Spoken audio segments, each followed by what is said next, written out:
Happy Sankranti. ఈరోజు సంక్రాంతి. అందరికీ శుభాకాంక్షలు. ఫుల్గా ఎంజాయ్ చేయండి. ఆ తర్వాత ఇంకోటి ఎంజాయ్ చేద్దాం సరే, అంటే నార్మల్గా చెప్పేది ఏంటంటే జీవితం అనేది ఎంజాయ్మెంట్ అనే కాన్సెప్ట్ ఇప్పుడు బాగా వచ్చేసింది. అందులో ఒప్పుకున్నా ఒప్పుకోకపోయినా మనం ఉండాలి. కానీ మన మన మన ఈ భారతదేశంలో కాన్సెప్ట్ ఎంజాయ్మెంట్ కాదు.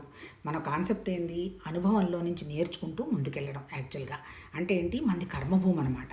అందుకని ఈ కర్మభూమికి అనుగుణంగానే మనం ఎలా ముందుకెళ్ళాలి, పరమాత్మ తత్వమే మనము అనేటువంటి విషయాన్ని ఎలా గ్రహించాలి అని డైరెక్ట్గా గ్రహించే శక్తి మనకు ఉండదు. కాబట్టి మనం జీవుళ్ళం కదా, మనకు ఆ స్థితి ఎక్కడ ఉంటుంది.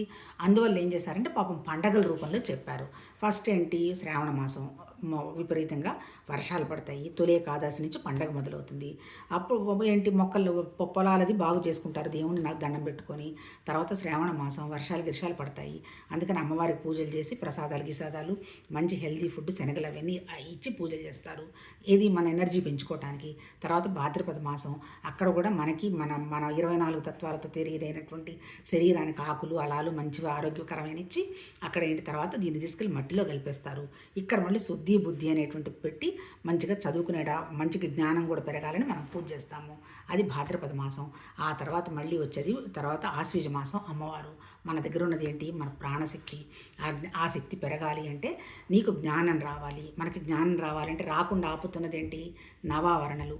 ఆ అజ్ఞానం ఆవరణ విక్షేపం అంటే ఏంటి, మనసు రకరకాలుగా పరిగెత్తడం, ఆ తర్వాత విషయం ఏంటో గ్రహణ లేకుండా పోవటం. ఆ చీకటి పోవాలంటే మనకేం కావాలి, జ్ఞానం రావాలి.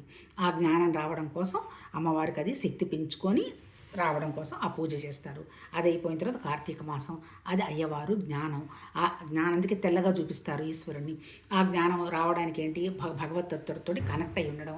అందుకని ఉపవాసాలు, మన శక్తిని మన భగవతత్వ శక్తి పెట్టించి అది కనుక్కోవాలనే ఉద్దేశంతో కార్తీక మాసం.